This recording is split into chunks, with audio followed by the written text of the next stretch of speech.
Buat pemirsa dimanapun Anda berada, jangan persulit hidup Anda. Jangan persulit hidup Anda. Jangan persulit hidup kita. Hidup itu gampang, semua sudah cemepak. Kata orang Jawa, semua sudah cemepak. Bahasa Indonesianya, semua sudah tersedia. Apapun itu, butuh makan ada, butuh minum ada, butuh tempat istirahat ada, butuh suami ada, butuh istri ada, butuh anak ada, tinggal minta ya, dan usaha. Belum dapat proses ya. Nabi Zakaria aja nggak capek-capek berproses untuk dapat anak. Ada semuanya, nggak ada yang nggak ada, semua sudah ada, muhayya, tersedia dan sudah disiapkan. Tinggal kita disuruh satu, ibadah. Sudah, urip ki golek sangu mati. Hidup ini hanya cari bekal untuk mati. Cetok. Tiap detik ini kalau misalnya ditunjukkan, yang berangkat mati itu kan diturah-turah toh. Kalau dipertunjukkan seperti pesawat take off gitu ya. Tiap detik ada yang take off. Nah, tinggal kita mau cari sangu atau tidak, cari bekal atau tidak. Nah, sore hari ini saya mau ngajarkan yang gampang, sederhana. Judulnya apa? Tips menghadapi masalah rumit. Ya. Tips atau kiat menghadapi masalah rumit. Sering orang terbentur masalah rumit, atau tiba-tiba dihadapkan masalah rumit, atau tiba-tiba dia terjerumus dalam masalah yang rumit. Cara menghadapi masalah yang rumit, gimana caranya biar gak jadi rumit? Pada hakikatnya yang ngasih masalah itu Allah. Nomor satu, ingat saja, pada hakikatnya yang ngasih masalah itu adalah Allah.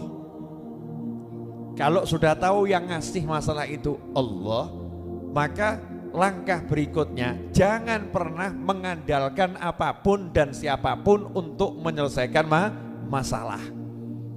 Jadi kalau kita masih mengandalkan apapun dan siapapun untuk menyelesaikan masalah, berarti kita tidak paham tujuannya Allah ngasih masalah. Ya, tujuannya Allah ngasih masalah biar ingat sama yang memberi masalah. Makanya kalau begitu kena masalah, ingatlah yang ngasih adalah Allah. Selesainya bagaimana? Yorayun. Ya Allah, please, maaf ya Allah. Tolong ya Allah, memang benar banyak dosa. Langsung yang pikir, misal masalah utang ya, pikir duit keliru. Duit gak bisa menyelesaikan hutang. Kadang duitnya sudah banyak, tiba-tiba hilang. Mengandalkan orang yang mau ditagih untuk bayar, tiba-tiba yang mau ditagih mati. Iya, meninggal dunia. Atau melarikan diri, gak selesai-selesai. Mau bayar hutang, yang bisa menyelesaikan hutang adalah Allah Subhanahu wa ta'ala. Terus yang diandalkan siapa? Ya Allah pokoknya. Ya Allah, saya punya hutang, saya mau bayar. Ya, saya ngomong Rebu yang lalu ya, saya punya hutang 400 juta lebih, betul ya? Nah, Rebu ini hanya kurang 200 juta. Kurang 200. Enak atau? Gak mumet, gak ruwet, ya, gak rekoso. Caranya bib, yaitu Rebu yang lalu saya ngajak ibu-ibu doa, minta sama Allah. Selanjutnya ngapain? Selanjutnya saya pergi ceramah, ya, saya pergi jalan-jalan, saya kumpul sama orang. Mikir utangnya bib? Enggak. Ya, utang bukan untuk dipikir, keliru. Utang itu dibayar. Ojo mbok pikiri gak tahu mbok bayar. Tapi utang itu untuk dibayar, bukan dipikir. Makanya mikir bayar, cara bayar hutang itu salah. Cara bayar hutang gak usah dipikir. Ya, caranya bayar gak usah dipikir. Pokoknya ada duit, bayar, ada duit, bayar. Gak ada, minta sama Allah Subhanahu wa ta'ala. Terus usahanya dijalankan. Termasuk usaha, kumpul sama anak, ya usaha. Jangan gara-gara punya utang, mau kumpul sama anak. Kumpul dengan pasangan hidup, ngobrol, bersendaguro, itu juga cara melunaskan hutang. Jangan gara-gara punya hutang, gak mau kumpul sama pasangan hidup. Pusing saya capek, saya lelah, saya stres. nyingkir kamu. Nah, orangnya hadir juga ini, hadir. Entah di sini, entah di rumah yang nonton ini hadir. Ada masalah, justru dia yang di sekitarnya disingkirkan. Hiburannya justru dijauhi, keliru. Nah, itu karena nggak tahu kalau yang ngasih masalah adalah Allah Subhanahu wa Ta'ala. Nah, kalau tahu yang ngasih masalah Allah, lebih enak lagi. Kenapa? Karena paham betul Allah tuh kalau ngasih masalah itu sudah ada solusi di dalamnya, nggak mungkin nggak ada. Karena Allah nggak pernah mau mempersusah hamba-hambanya, nggak ada. Cuman Allah suka ngasih ini. Karena Allah nggak pernah mau mempersusah hamba-hambanya, nggak ada. Cuman Allah suka ngasih ini apa? Iya, surprise. Terus ya kejutan tuh surprise ya, surprise, kejutan. Terus sama Allah suka inilah gimana ya? Kalau bahasa saya ngerjain, dikerjain sama Allah. Nah, tak tonton nih, tak lihat. Saya mau lihat. Karena di Al-Quran Allah udah bilang, fa inna ma'al usri yusron, inna ma'al usri yusron. Bersama kesulitan ada kemudahan.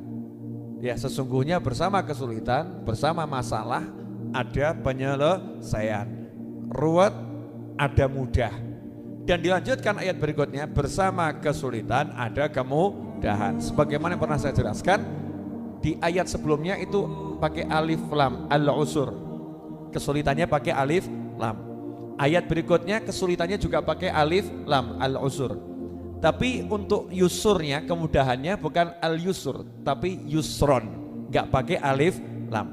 Dalam kaidah bahasa Arab, kalau ada kalimat yang diulang, yang pertama pakai alif lam, yang kedua pakai alif lam, maka kata pertama di kalimat pertama dan kata kedua ya di kalimat kedua itu artinya sama. Artinya sama, satu jenis.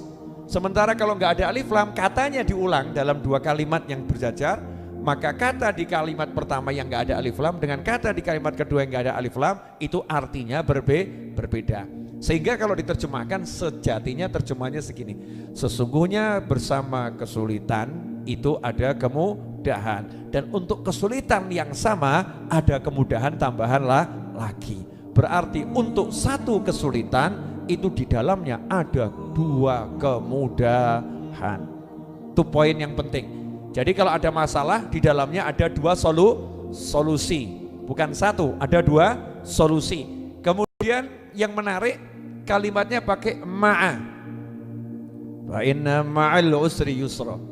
Ma'a itu artinya bersama. Aku bersamamu, berarti nggak bisa. Ya, saya bersama kamu berarti mendukung, membela. Ya, berarti mendukung, membela. Bisa ma'iyah itu bersama, nggak bisa. Bisa ma'iyah artinya bersama, membela. Saya sama kamu. Ya, saya bersama kamu. Aku ikut kamu gitu loh ya. Satu kelompok. Nah, dalam ayat ini berarti dalam satu kesulitan, di dalamnya kesulitan itu ada dua kemudahan. Kesulitan bersama dua kemudahan, berarti kemudahannya nggak pernah pisah. Nah, kalau kita dapat kesulitan di mana Allah udah jamin di dalamnya ada dua kemudahan, kok masih bingung? Berarti kan anehnya luar biasa. Ya, sangat-sangat aneh. Kenapa? Galau, risau, heboh, masalah. Itu ada orang ditilang Pak Polisi. Ditilang kan masalah ya, karena emang buat masalah akhirnya ditilang. Tapi dapat jodoh gara-gara ditilang Pak Polisi. Siapa jodohnya? Yang nilang. Akhirnya jadi istrinya ya yang nilang. Itu saya teman polisi gitu. Gimana Pak ceritanya? Ya dulu saya tilang akhirnya jadi istri. Masya Allah.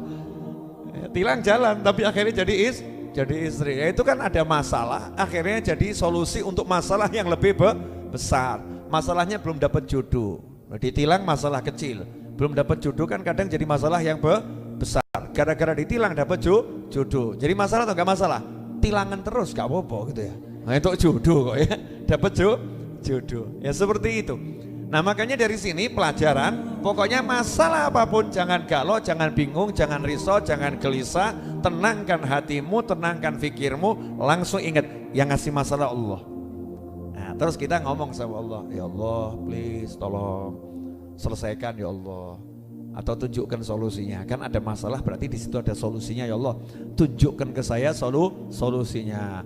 Mungkin ya Allah ya, saya subuhnya suka telat, makanya dikasih masalah ya Allah ya. Ya boleh besok ya Allah saya akan subuh nggak telat lagi. Saya akan pasang beker. Paham dia. Jadi dia nggak pernah nyalahkan orang lain. Nggak pernah nyalahkan orang lain. Dia lihat Allahnya, lihat dirinya. Lihat Allahnya, lihat dirinya. Lihat Allahnya, lihat dirinya. Masalahnya pasti akan selesai. Sampai di sini paham? Berarti tips menyelesaikan masalah ini mudah atau susah? Mudah.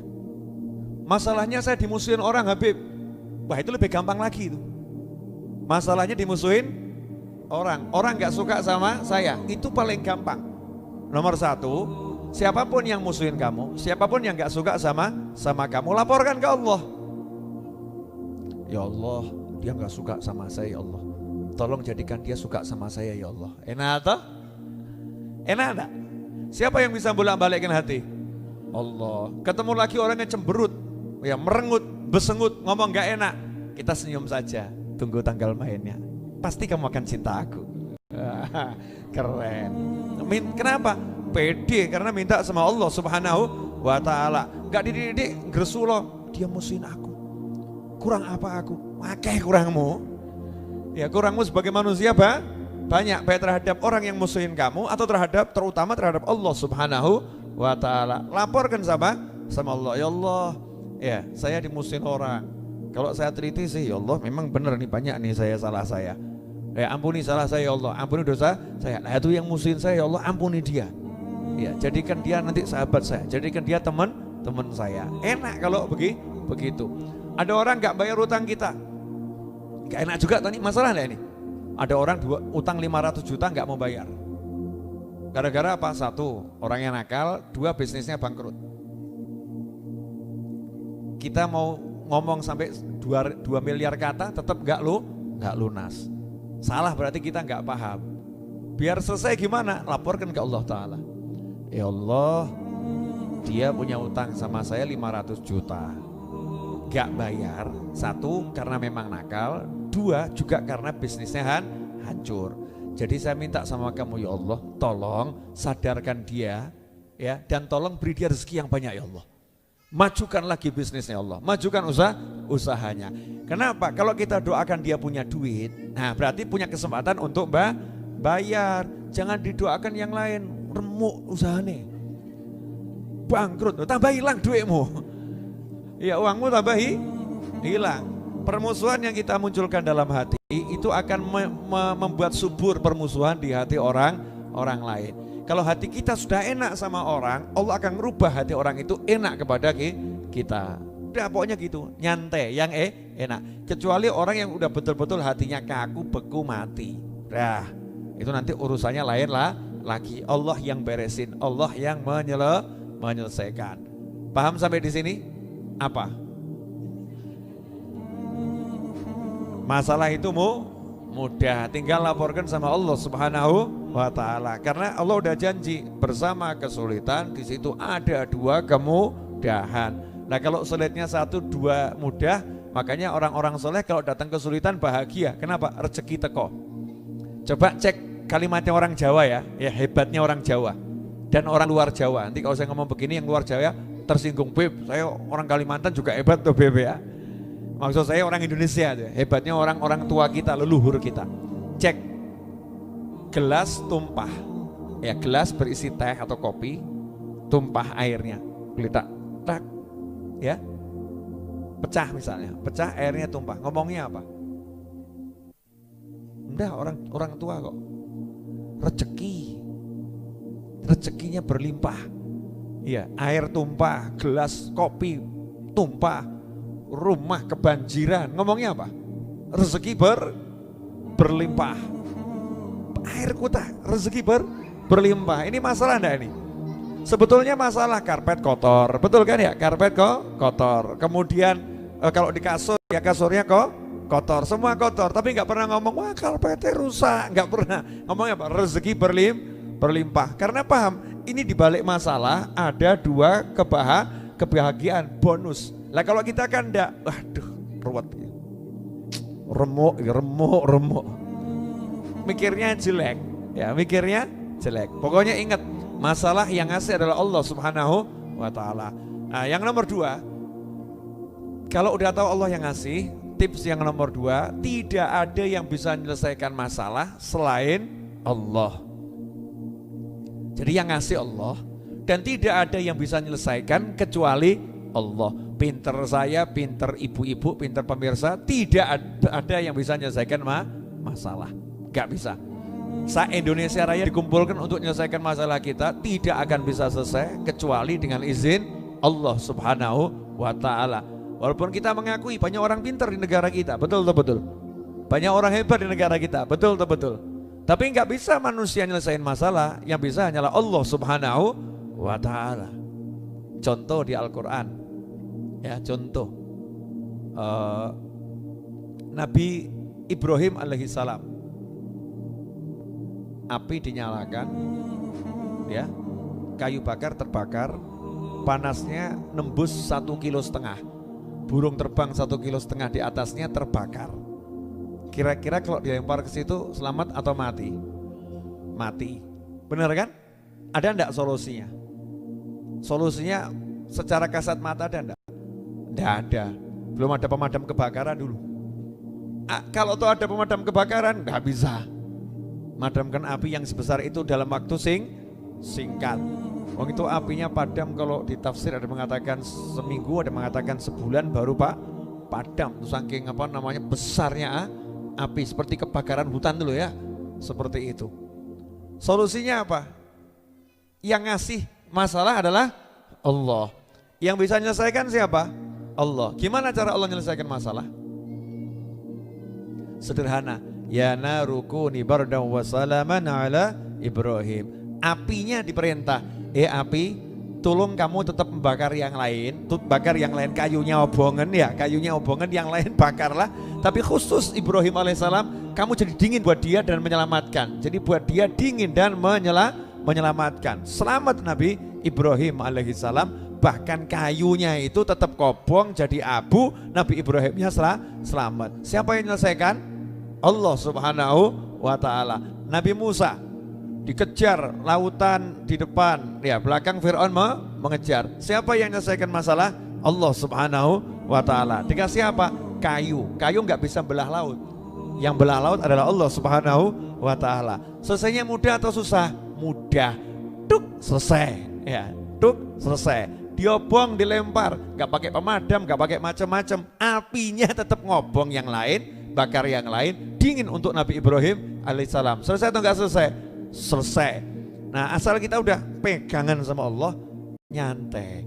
Nah sekarang udah pegangan sama Allah, pegangannya sama tabungan, pegangannya sama kenalan, pegangannya sama kerjaan, pegangannya sama ahli-ahli dalam kepalanya. Wah, Masya Allah, persiapan jurus ini, jurus itu dan lain sebagainya. Nah ini tinggalkan semua itu, utamakan dulu, tahu yang ngasih adalah Allah dan hanya Allah yang bisa menyelesaikan. Nah kalau udah tahu Allah bisa menyelesaikan, Allah ngajari tidak cara menyelesaikan? Nomor 3, ternyata Allah sudah ngajari bagaimana cara menyelesaikan masalah, maka nggak usah tanya yang lain. Allah sudah ngajari cara menyelesaikan masalah. Keren ya Bu ya. Allah kan berarti baik banget ya. Allah yang ngasih, dan Allah ngasih tahu yang bisa menyelesaikan cuman saya, terus kalian saya ajarin cara menyelesaikannya. Kan bagus itu. Kalau ada guru begitu baik enggak? Nah ini soalnya ya, ini jawabannya. Wes, enak atau enggak enak itu? Enak kan? Berarti kan mudahnya luar biasa. Kamu cuman sabar saja menyelesaikan ore. Jadi sebetulnya kita tuh ngadepin masalah cuman sabar nunggu rampungnya jawab itu tok loh. Cuman itu, tapi kadang nggak sabar kok orang rampung. Sabar saja tunggu selesai menjawab, ngerjakan soal itu ya. Nah gimana cara yang diajarkan Allah? Satu ayat cukup. Wa may yattaqillaha yaj'al lahu makhrajan wa yarzuqhu min haitsu la yahtasib. Yang bilang Allah, barang siapa bertakwa kepada Allah Ta'ala, yaj'al lahu makhraja, Allah menjadikan untuknya solusi, jalan keluar dari apapun masalahnya. Jadi punya masalah, takwa, Allah jadikan untuk dia. Yaj'allahu artinya Allah yang mengusahakan, Allah yang buat, Allah yang memberikan. Wis menengok, selesai. Kamu diam takwa, Allah yang menyelesaikan, Allah yang kirimkan solusinya. Allah kirimkan solusinya. Yaj'allahu makhraja. Plus wa yarzuqhu min haitsu la yahtasib. Dan Allah beri dia rezeki dari arah yang tidak terduga, alias rezekinya surprise, kejutan. Berarti simple, caranya sederhana, solusi untuk masalah apapun takwa. Selesai. Lah takwa itu apa? Istri taat suami, takwa. Punya masalah macam-macam, kurang ajar sama suaminya, tambah beruat. Gak paham dia berarti. Ya kan? Punya masalah macam-macam, suami gak sayang sama istrinya, gak sayang sama anaknya, tambah bentak-bentak istrinya, bentak-bentak anaknya. Utangku akeh, istri dibentak, anak dibentak, tambah ruwet. Karena itu melanggar prinsip takwa. Ya, punya masalah, selesainya gimana? Kalau engkau seorang istri, hormati suamimu. Engkau seorang suami, sayangi istri dan anakmu. Engkau seorang anak, baktilah pada orang tuamu. Itu dulu harus benar di situ. Kemudian kau seorang hamba, ya taat pada Tuhanmu, sholat yang benar, ya dandani sholatnya. Dosa jelas banyak kok gaya nggak mau istighfar, seakan-akan nggak punya dosa. Dosa kita banyak, ya istighfar sing akeh, nggak usah diajari, nggak usah disuruh. Oh namanya banyak dosa kayak banyak istighfar. Pakai nanya, Beb, enaknya berapa kali? Ya dosamu piro? Ya, semakin banyak semakin bagus. Udah sadar dosanya banyak, istighfar yang banyak. Kau masih merasa kok apa enggak kebanyakan, Beb? Lah dosamu seberapa? Seberapa besar dosamu, sebesar itu pula kamu butuh istighfar. Kan seperti itu. Minta ampun sama Allah Subhanahu wa ta'ala. Punya salah sama manusia, ya minta ampun sama manusia. Terus mendoakan orang-orang yang kita punya salah. Enggak usah nunggu lama-lama dan tidak usah ditunggu. Enggak usah nunggu lama-lama dan tidak usah ditunggu. Lanjutkan kehidupanmu, masalah itu akan selesai dengan sendirinya. Saya masih ingat ucapan saya kemarin, ada yang nanya sama saya, Habib kenapa kok masalah saya nggak selesai-selesai? Kapan selesainya masalah saya? Jawaban saya, ketika engkau sudah tidak bertanya lagi, kapan selesainya masalah saya? Paham ya? Kalau kamu nanya kapan dirampungi, kapan rampungnya, ya berarti kamu nggak percaya sama Allah Ta'ala. Dan nggak usah kamu pikir, nggak usah kamu urus, ya kamu jalani yang harus kamu jalankan. Hidup kan ada perjalanan, yang kerja ya kerja, ya sholat ya sholat, guyon ya guyon, ngobrol ya ngobrol. Udah begitu aja, nanti selesai dengan sendirinya. Kira-kira 200 jutanya dapatnya kapan ya? Gitu, nggak entuk-entuk tambahan. Jadi nggak usah dipikir. Lah nanti kalau apa namanya nggak dipikir terusnya orang yang punya duit marah gimana, Beb? Ya rungokno. Kalau kamu dimarah, ya kamu dengarkan. Ya saya ajari yang ngutangi saya, tolong doakan saya dapat duit, tolong doakan saya dapat rezeki, bantu doakan saya minta sama Allah Subhanahu wa ta'ala. Dan saya doakan kamu dapat rezeki dari arah yang lain, sehingga tanpa dapat dari saya dulu kebutuhanmu bisa terpenuhi, bisa tercukupi. Gitu kan enak ya, hidupnya jadi enak. Selebihnya waktu yang ngajar ngajar. Coba ngajar mikir utang 200 yuto. Habib ngajar, Bu, maaf Bu ya, saya lagi banyak masalah. Ibu kan gak paham, saya ini banyak utang, lagi pusing ini saya. Gitu kacau gak kira-kira? Kacau. Bu Sehat datang ke saya, Habib saya ada tamu dari Jepara, bawa pulang tamu, saya lagi pusing. Kacau atau gak kacau? Kacau. Ini contoh ya, siapapun saya, misalnya saya seorang kepala rumah tangga, saya seorang teman Anda, kalau begitu kan jadinya teman saya senang atau benci? Benci, wong kok kayak ngono itu ya. Lah mbok santai saja. Dan ditambah guyon, dongakno kan selesai kan enak. Udah paham? Jadi 3, 1 tahu yang ngasih masalah adalah Allah. 2 paham yang bisa menyelesaikan hanya Allah. 3 ya nurut sama yang ngasih solusi. Hati-hati ya Dik ya, itu tidak mampu nahan itu ya. Apa kayunya tidak mampu. Tolong yang apa Mbak Lis, Mbak Ani ya, Lis Wahid sama Mbak Ani, boleh main di atas tapi jangan nempel kayunya. Kayunya belum bisa kasih kekuatan soalnya. Ya, itu baru hiasan. Ya, kayunya hiasan bukan pagar. Nanti kalau dilendati takutnya ambruk ke sini. Oke, lanjutkan. Jadi nomor satu apa tadi? Cara menyelesaikan masalah. Satu, yang ngasih masalah adalah Allah. Tahu ya, tahu yang ngasih masalah adalah Allah. Dua, paham yang bisa menyelesaikan hanya Allah. Tiga, ikuti aturan cara menyelesaikan masalah yang udah diajarkan oleh Allah. Yang ngasih Allah, ya, yang ngasih Allah, yang bisa menyelesaikan Allah. Terus Allah ngasih tahu caranya. Caranya begini loh. Berarti Allah baik atau enggak baik? Baik. Lagi itu kau masih mumet kenapa?